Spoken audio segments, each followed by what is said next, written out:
He laughed when his ex-wife was named in the will, until the lawyer revealed the truth that changed everything, the will that changed everything. The wind rolled off the Long Beach shoreline with a salt-kissed bite that matched the mood inside the towering glass conference room. It was the kind of day that demanded answers, and silence fell heavy as the room awaited the final lines of Sebastian Langford's will. Sebastian had been a titan in shipping and logistics, CEO of Langford Maritime Group, a name synonymous with power, precision, and ruthless efficiency. He had built an empire from the ground up, creating not just a business, but a legacy. When he passed away unexpectedly at 74, the city mourned, the stock dipped, and the vultures began circling. Now, inside the sleek high-rise that once served as Sebastian's war room, the most important people in his life gathered for the final reading. Julian Langford, his only son, lounged confidently in a tailored navy suit, legs crossed, fingers laced behind his head like a man expecting exactly what was due. He was 38, handsome, Harvard-educated, and until recently, Sebastian's right-hand man. Julian had been groomed for this moment all his life. His smirk said it all. This was formality. Next to him sat Amelia Devane, Sebastian's second wife, elegant in black silk, eyes hidden behind designer sunglasses even though the room was overcast. At 52, she was still striking. Their marriage had been the talk of every business gala for over a decade, the brilliant billionaire and the former art gallery director from Pasadena. The others, executives, lawyers, and a few distant cousins, kept to the edges, their presence a mere backdrop to the drama unfolding. The air was crisp with anticipation as the Langford family lawyer, Thomas Merrick, unfolded the final page. And finally, Merrick said, adjusting his glasses, to my former daughter-in-law, Eliza Marin Langford. A beat of silence. Julian let out a sharp laugh. It echoed. Eliza? He repeated, incredulous. You've got to be kidding. Whispers fluttered across the room. Eliza hadn't been seen in years. She and Julian had divorced 7 years ago after a scandal that was splashed across tabloids for weeks. Accusations of infidelity, insider trading rumors, and whispered tales of betrayal. After the divorce, she vanished from Long Beach, the Langford name scrubbed from her resume and reputation. Julian had assumed she was living quietly somewhere, forgotten and irrelevant. But then Merrick cleared his throat. To Eliza Marin Langford, I leave a 47% controlling share in Langford Maritime Group, effective immediately. The room froze. Julian sat upright. What? Furthermore, Merrick continued, she is to be reinstated as interim chairwoman of the board for a minimum of 12 months. This transition is to be effective within 10 business days. No, Julian barked. This is insane. She's not even part of this family anymore. This must be a mistake. I assure you, Mr. Langford, Merrick said with cool professionalism, this is no mistake. Sebastian signed this revision 2 weeks before his passing. It is notarized, witnessed, and legally binding. Julian stood, his pulse pounding. She doesn't deserve this. She hasn't been part of the company or this family for years. She walked away. Perhaps, Merrick said, his voice low and steady, but your father believes she never stopped caring. And he left a letter, addressed to Eliza only, explaining everything. Eliza Marin Langford had been living under a different name in Northern Oregon, working as a sustainability consultant for small coastal towns. Her life was quiet, deliberate, and free of the weight of her former identity. The call came on a rainy Tuesday. Merrick's voice had been calm but insistent. I know this is unexpected, he'd said, but Mr. Langford left very specific instructions. He wanted you to hear the will in person. Eliza almost didn't go. She had no desire to revisit that life, that man, or especially that name. But something in Merrick's voice, or maybe in her gut, told her she needed to be there. She arrived late, just as the final lines were read. When the elevator doors opened and she stepped into the room, all conversation stopped. Julian turned, saw her, and the color drained from his face. Amelia's lips tightened. Eliza stood with quiet grace, wearing a slate gray coat and no makeup, her once famed auburn hair tied back simply. She looked older, calmer, like someone who had known pain and grown through it. I believe this is mine, she said simply, taking the letter Merrick offered her. She didn't open it. Not yet. The press exploded within hours. Langford Empire thrown into chaos as ex-wife returns to power. Julian Langford outmaneuvered by father's final will. Who is Eliza Marin, the woman now steering Langford Maritime? Behind closed doors, boardrooms seethed, investors panicked, and in the shadows of Long Beach, enemies of the Langford family began to stir. But for Eliza, the chaos of the outside world paled in comparison to the storm inside. Because when she finally opened Sebastian's letter later that night, alone in a hotel room overlooking the sea, what she read chilled her to the bone. It began, "Dearest Eliza, if you're reading this, then the truth has found its way to you. And with it, a burden I could only entrust to someone I once wronged, and still trust above all." What followed was a confession of what exactly would take us into the next part of this story. A tale of betrayal, redemption, and a secret hidden for decades. A secret that someone was willing to kill to protect. The letter from the grave. Some legacies build empires, others bury secrets. After the will reading, everything felt different.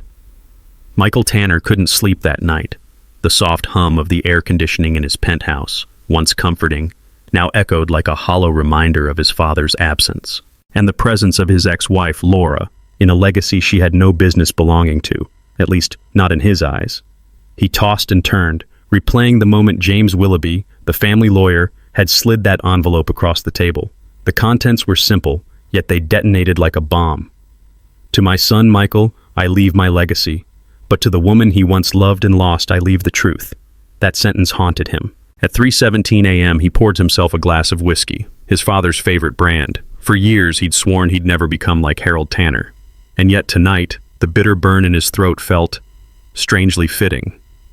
Downstairs, the city lights of Long Beach blinked like 1,000 knowing eyes. The next morning, the envelope was waiting. Laura hadn't opened it yet. She stood at the edge of her balcony, barefoot, envelope still sealed. For a moment, she considered throwing it into the Pacific wind, let it drift, like so much of her past with Michael. But her fingers betrayed her heart. She opened it. Inside wasn't a letter. It was a key, and a small handwritten note. Unit 47, Bayfront Storage.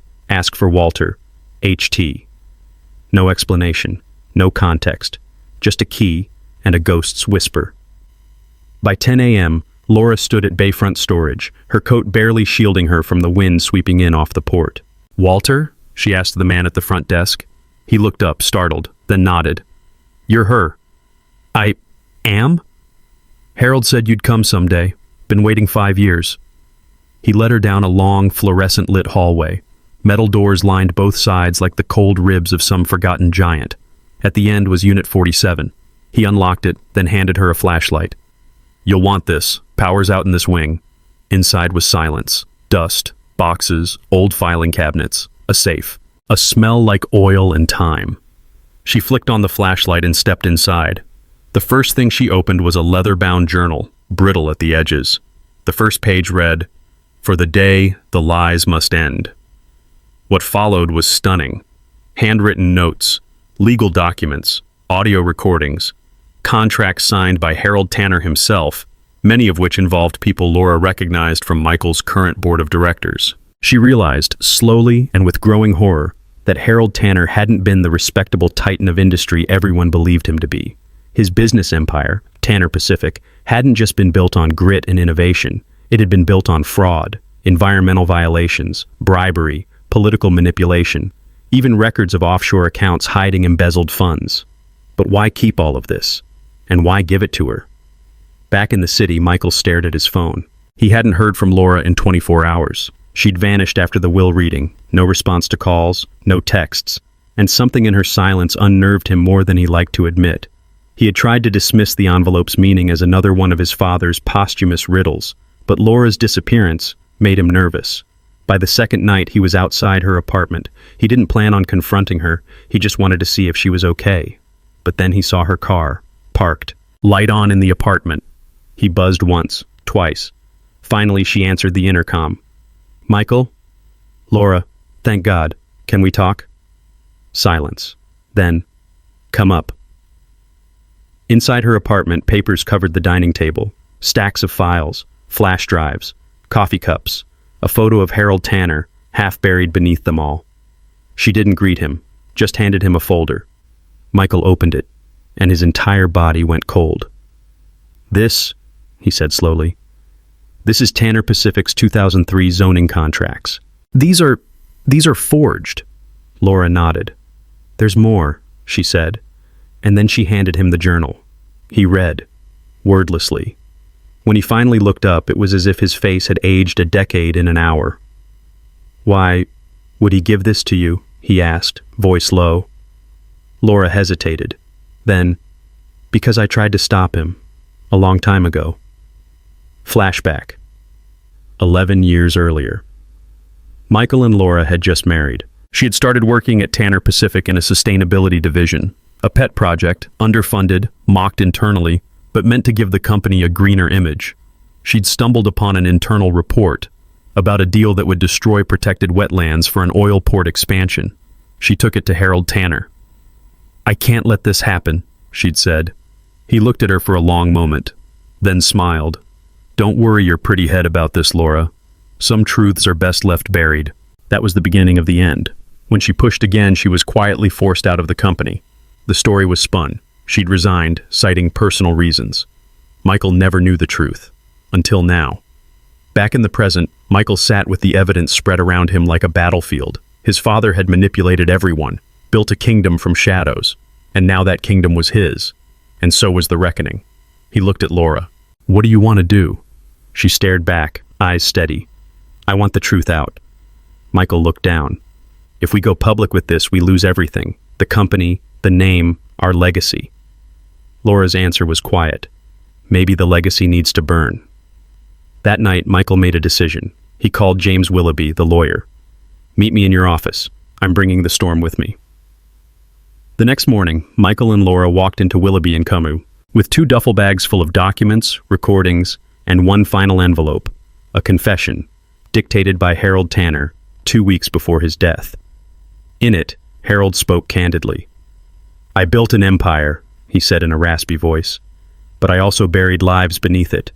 If you're hearing this, you are my reckoning." Michael and Laura sat in silence as the recording ended. James Willoughby turned to them. "You understand what you're doing?" Michael nodded. "We're ending the lie." But as the truth moved toward the light, danger followed. Later that week, Laura's apartment was broken into. Nothing stolen, just disturbed.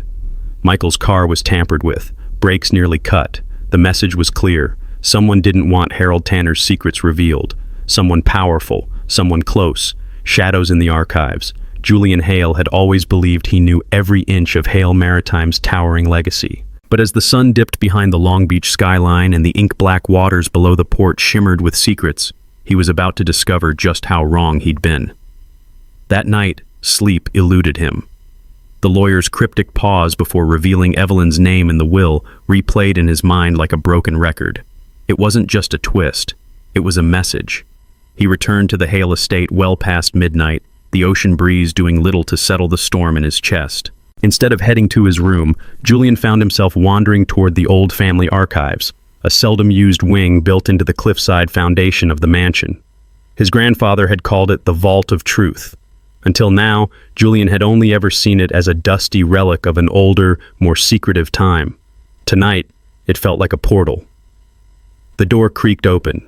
Rows upon rows of steel filing cabinets, old safe boxes, and glass-encased ledgers lined the walls. He switched on a single overhead light. It flickered to life reluctantly, casting eerie shadows over yellowing folders and sealed envelopes.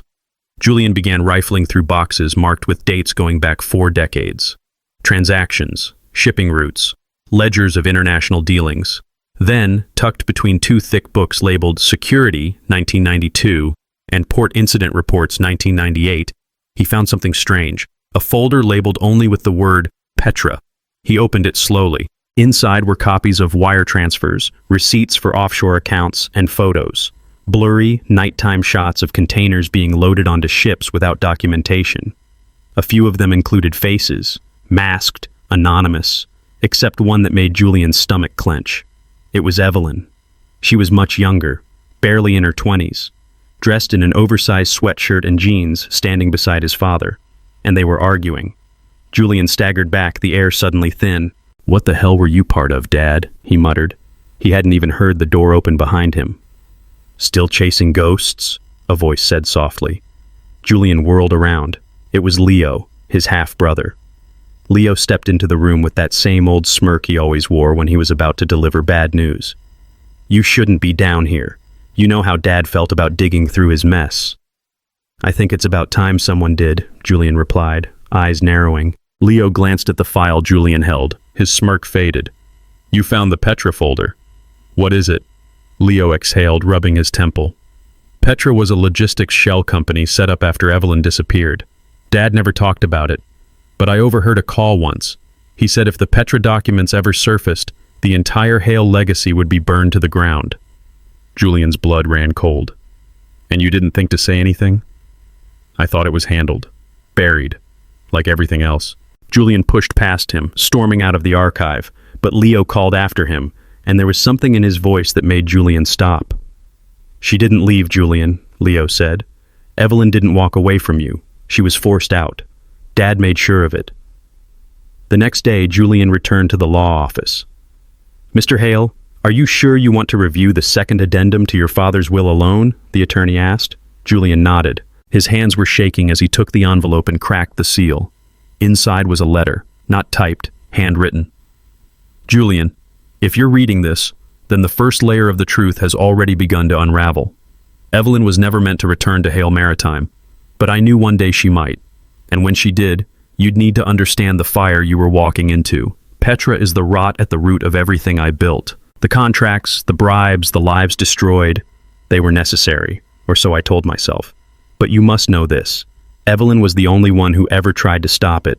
I did everything I could to silence her, and I failed. Now it's your turn to decide what this empire becomes.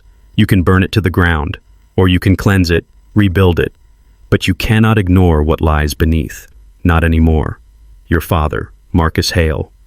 Julian sat in stunned silence. All the stories he'd believed, about Evelyn abandoning them, about his father's principled leadership, were lies. The woman he had resented for years had been trying to save them all along. Meanwhile, Evelyn was already making moves. Her sudden reappearance wasn't just about inheritance, it was about justice. With the help of an investigative journalist named Iris Calhoun, she had begun compiling everything she knew and what Julian had just uncovered. They weren't the only ones interested. At a corner cafe near the docks, two men in dark suits watched from afar, their eyes never leaving Evelyn. One of them tapped a burner phone. A message was sent. "Target in motion. Initiate Phase 2. Back at the Hale estate, Julian called a meeting. Evelyn, Leo, and the company's interim board. When Evelyn walked into the room, heads turned. She was no longer the girl people whispered about. She was steel-wrapped in silk. Julian stood. "We're all here for the same reason. Hale Maritime has a future, but only if we confront its past. Evelyn has information that changes everything." There was protest, skepticism, but Evelyn spoke with a clarity and strength that silenced the room. She laid out the Petra files, the shipments, the shell companies, the offshore laundering that had kept Hale Maritime afloat during recessions. "Your father built an empire," Evelyn said, "on the bones of broken agreements and the backs of forgotten workers. You want to fix this? Start by telling the truth." The board was split. Half demanded silence, half demanded an investigation. Julian looked at Evelyn. "We go public," he said. A storm was coming, and the Hale family had just lit the match. Title, Blood in the Water.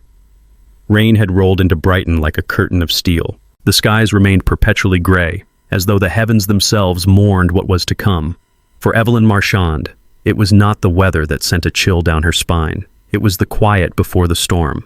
The mansion had grown cold, not in temperature, but in atmosphere. Since uncovering the box of hidden documents and photos in the Callaway archives, Evelyn had gone sleepless for nights, rereading letters and legal ledgers that pieced together a different man than the world had celebrated. Harrison Callaway, the generous billionaire and philanthropist, had left behind more than wealth. He'd left behind rot. And now Evelyn, the daughter he had once ignored, was the reluctant bearer of that legacy. But before she could decide what to do with the truth, it had already begun to leak.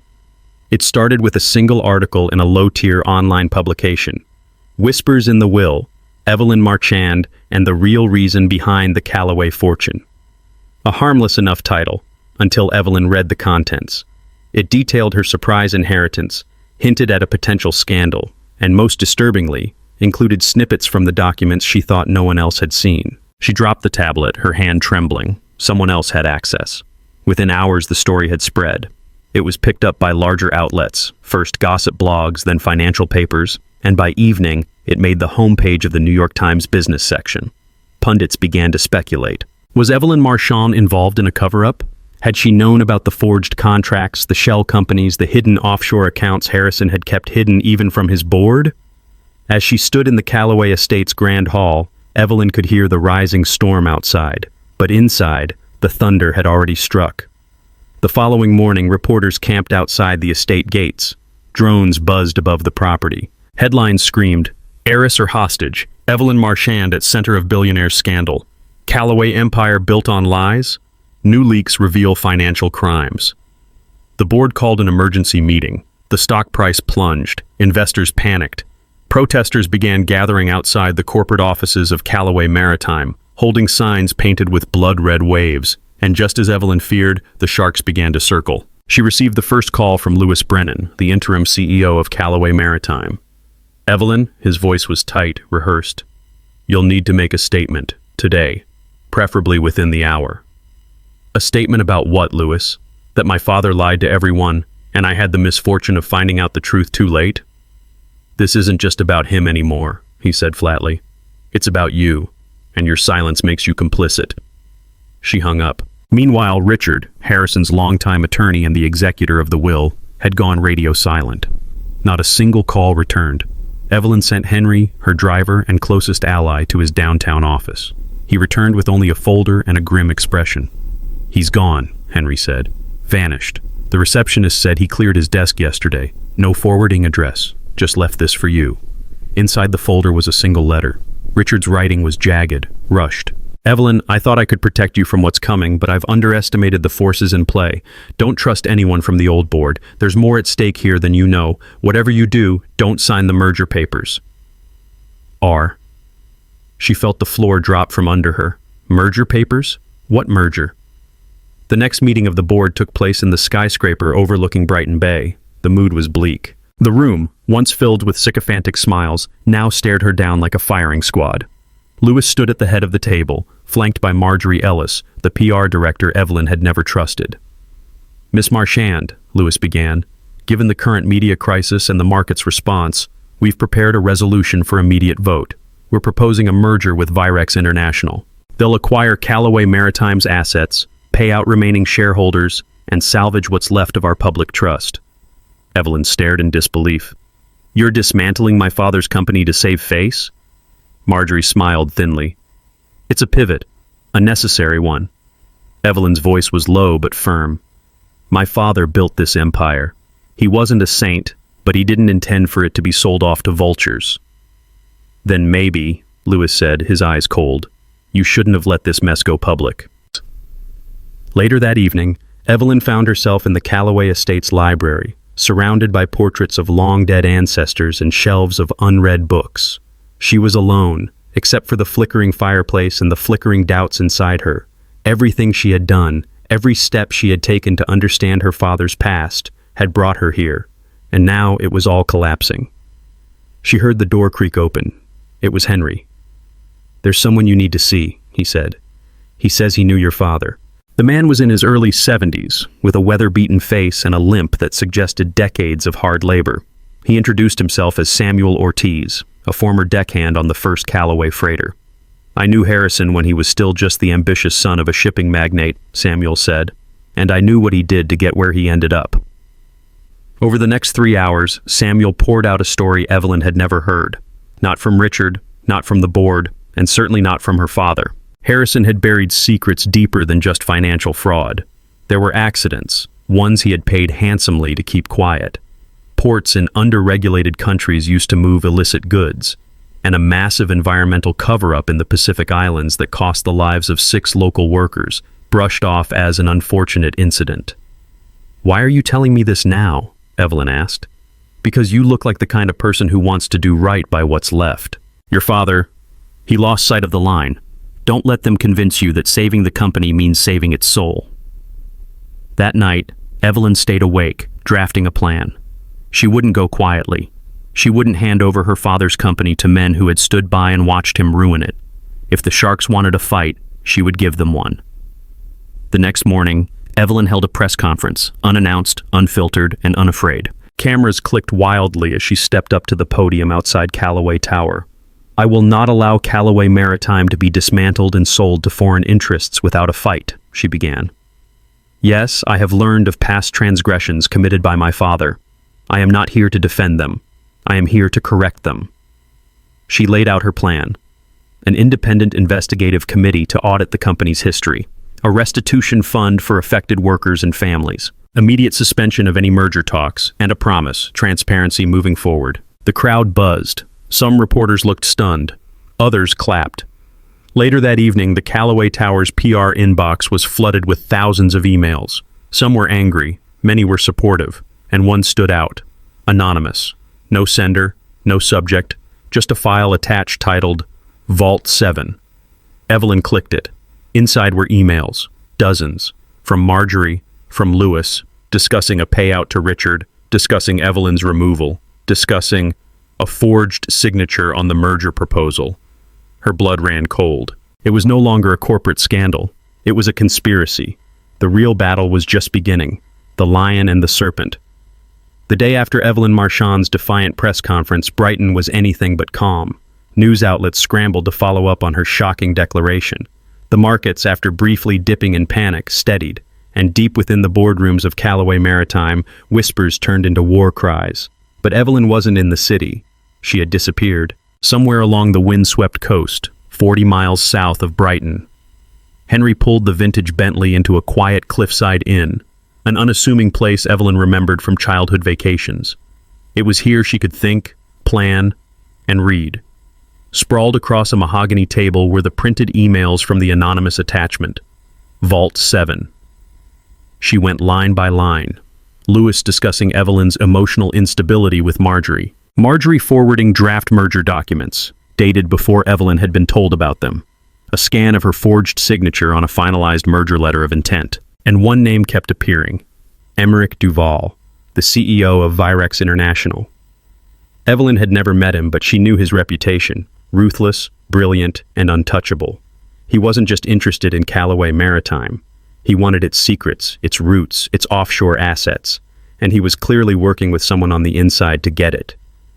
Henry spoke from the armchair by the fireplace. "You can't take them all on alone." Evelyn looked up. Her eyes didn't blink. "I'm not going to take them on. I'm going to expose them." In a sleek office tower in Geneva, Switzerland, Emeric Duval scrolled through the live stream of Evelyn's press conference, a crystal tumbler of absinthe in hand. He smiled faintly. "She's braver than I expected," he murmured, "but bravery often gets people killed." His assistant entered. "Sir, Louis Brennan is on the line. He's worried." "Tell him not to be. She won't survive the week." Back in Brighton, the serpent coils. While Evelyn reviewed the evidence, an emergency vote was called by the board. Marjorie and Lewis pushed a motion to remove her from any controlling stake. They cited her erratic behavior, her refusal to approve the merger, and her public comments as grounds for dismissal. But Evelyn wasn't idle. She returned to the city, unannounced, and walked straight into the Brighton Herald's newsroom with a leather briefcase. Inside were printed documents, emails, and a full timeline of everything. From the moment Harrison Callaway was diagnosed with cancer to the final forged letter. The editor, Dominic Lynn, reviewed the material and said simply, "When do you want to go live?" Evelyn's reply, "Tonight, prime time, front page." That night, Brighton explodes. At 7:02 p.m., the Brighton Herald published the exposé, "The Conspiracy Within: How Callaway Maritime's board tried to destroy its own legacy." The article was devastating. By 8 p.m., Evelyn was trending worldwide. By 8:45, protesters marched in front of Callaway Maritime.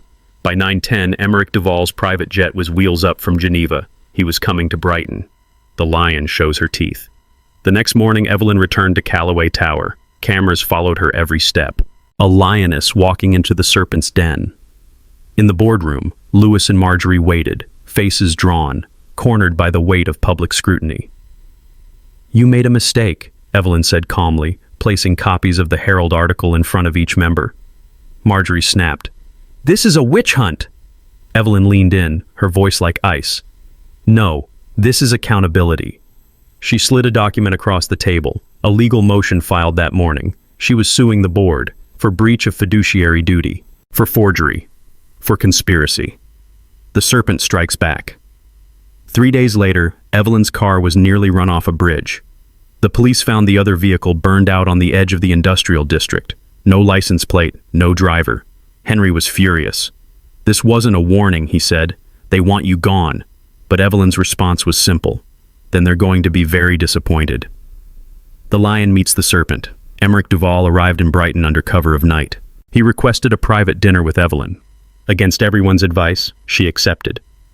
They met at the Grand Pavilion Hotel. The room was empty except for them. Evelyn wore black.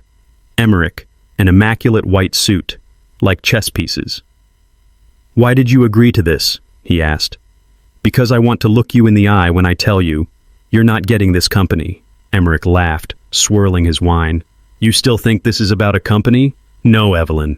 This is about erasing what your father built and replacing it with something profitable." She met his gaze without flinching. "Then you've underestimated how far I'm willing to go." He leaned back, eyes narrowing. "Have I?" The flash drive. As Evelyn left the hotel, she received a text from a blocked number. "Check your father's study. Floor panel behind the globe. Midnight." That night, Evelyn and Henry pried up the panel. Inside was a hidden safe, and in it, a flash drive. Its contents: a video diary recorded by Harrison Calloway in his final weeks. Names, accounts, bribes, payments to politicians.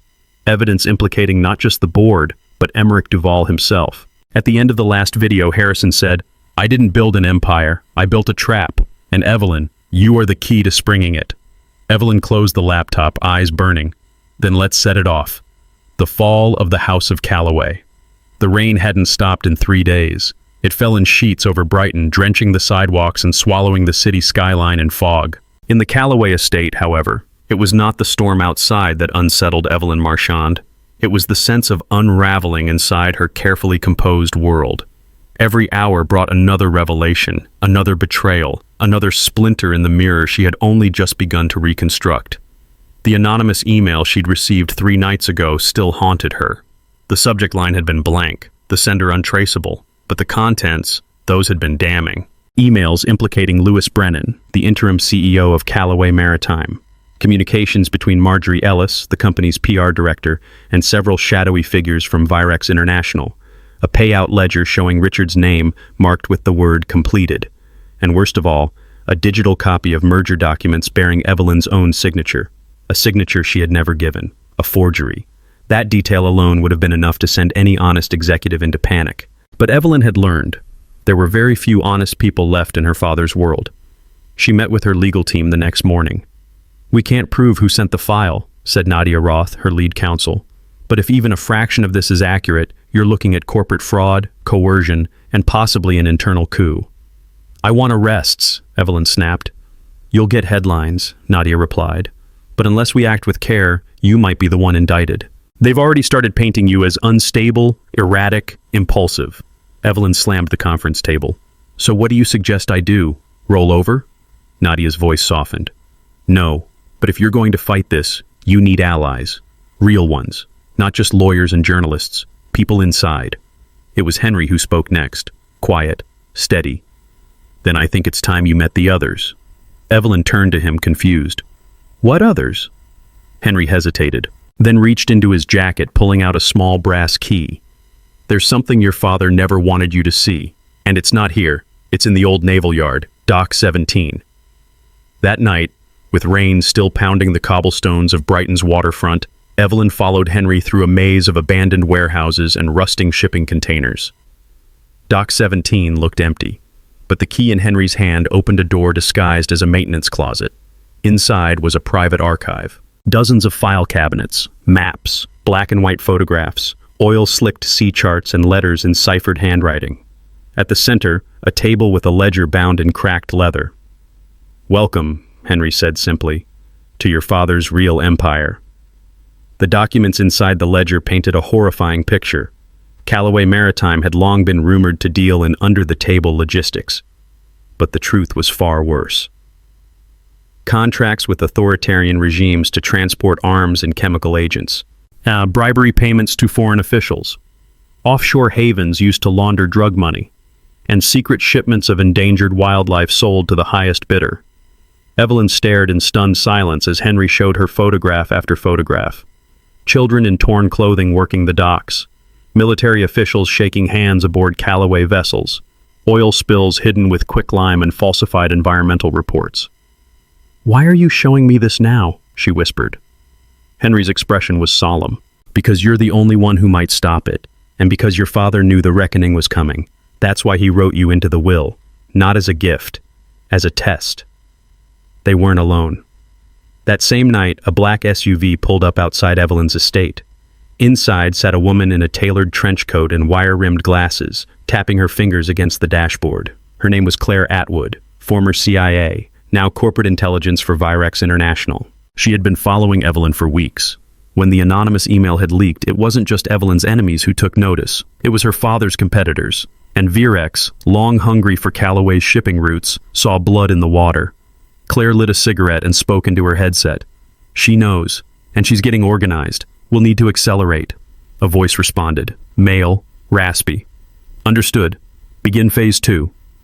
The next morning, Evelyn received another package. No return address. Just a thumb drive in a sealed envelope. Inside, audio files, conversations, dozens. Her father, Richard, Marjorie, even Henry. But one clip made her blood run cold. Richard's voice. "She's not ready. Evelyn's too soft.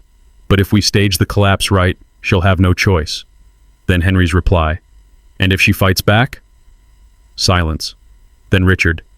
"Then she'll learn the hard way that power doesn't forgive." Evelyn stared at Henry across the breakfast table. He looked confused. Maybe hurt. Maybe guilty. "It's not what it sounds like," he said. "Then tell me what it is." He paused, then stood. "You're not the only one with secrets, Evelyn, but mine were meant to protect you." He walked out before she could say another word. 3 days later, the Callaway estate was raided. Agents in black suits, warrants, boxes of documents carried out in the rain. The media had a field day. Evelyn was not arrested, but she was summoned to testify before the Senate Committee on Corporate Ethics and Environmental Crimes. She arrived in D.C. 2 weeks later, in a Navy suit tailored to evoke professionalism, dignity, and quiet fury. The committee room was packed, live-streamed across every major network. Senator Dolores Rhine, chair of the committee, wasted no time. "Miss Marchand, you sit before us not as a victim, but as an heir to what we now understand to be one of the most ethically corrupt conglomerates in maritime history. How do you plead?" Evelyn leaned forward, voice calm, clear. "I plead guilty, Senator. Guilty to being born into a family I didn't choose. Guilty to being handed a legacy built on lies. But I do not plead guilty to the crimes committed before I ever opened those ledgers, and I do not intend to stay silent any longer." Gasps echoed through the chamber. Because what we uncover now isn't just about Callaway Maritime. It's about an industry protected by silence, and I intend to tear that silence down. In the days that followed, Evelyn released over 200 pages of internal documents to investigative journalists, whistleblower sites, and regulatory bodies across the globe. She named names, she provided proof, she called for resignations. Callaway Maritime stock tanked, but the world took notice. For the first time, Evelyn was no longer a suspect. She was a witness, a whistleblower, a survivor. But the enemies she had made, those in the shadows, were no longer content to work behind closed doors. On the 7th day after her testimony, a fire broke out at Dock 17. The archive was destroyed. The proof was gone. But Evelyn's resolve? Stronger than ever. She held a candlelight vigil for the lost records. Thousands attended. Former workers, families, environmental activists. In the front row, Henry returned, quiet, watching. When the vigil ended, Evelyn found him waiting by her car. "There's something you still don't know," he said. She crossed her arms. "Try me." He handed her a photograph. 2 children, 1 boy, 1 girl, standing on a ship deck, labeled Port-au-Prince, 1991. "That's you," Henry said. "And the boy beside you? That's not your cousin, that's your brother." Evelyn blinked. "What are you saying?" Henry looked at her, eyes heavy. "You weren't the only heir Harrison left behind, and he's alive." It was no longer about money. It was no longer about reputation. It was about blood. And someone else out there was claiming the Calloway legacy. Ghosts in the bloodline. Brighton was still smoldering, both literally and figuratively. The fire at Dock 17, though extinguished, had left a scar on the city's skyline, a blackened silhouette of twisted steel and scorched cargo. Investigators worked around the clock, combing through debris. The official statement called it electrical failure, but Evelyn knew better. The timing, the targets, the silence of those who should have been the loudest.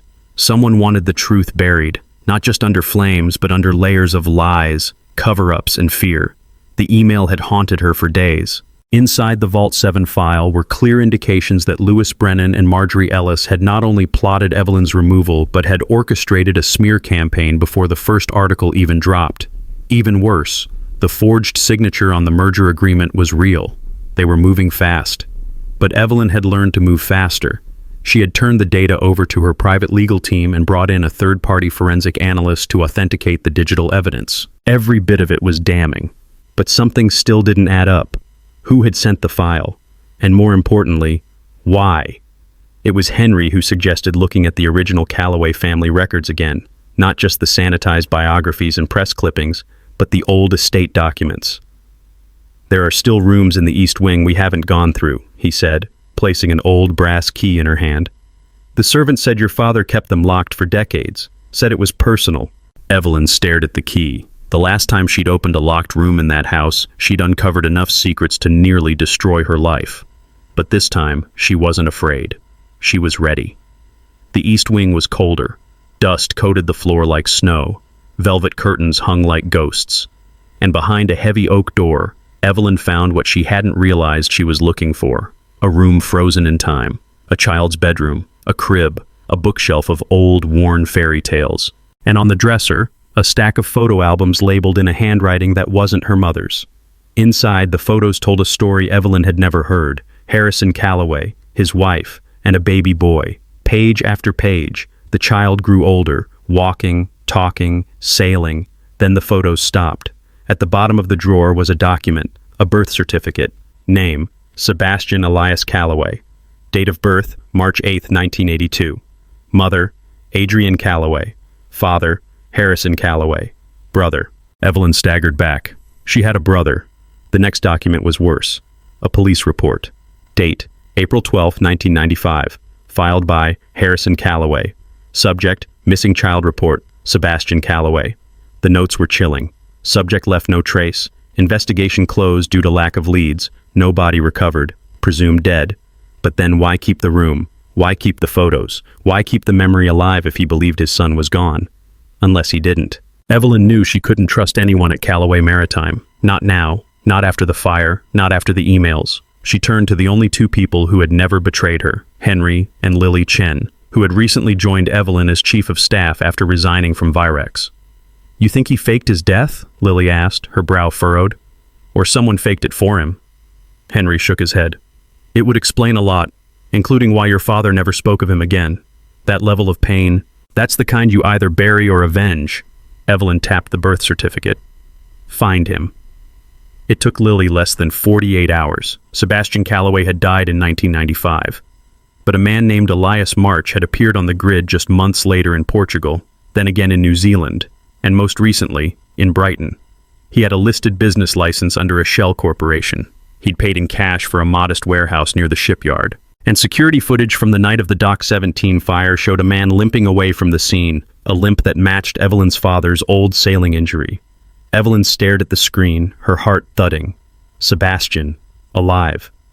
When Evelyn arrived at the warehouse, it was nearly midnight. No security, no guards, just a single overhead light illuminating a rusted sign, March Imports. She pushed the door open. The space smelled of oil, salt, and time. Stacks of manifests, maps. A single desk with an ancient radio still crackling static. And in the corner, a man stood. Mid-40s, graying hair, sea-worn face.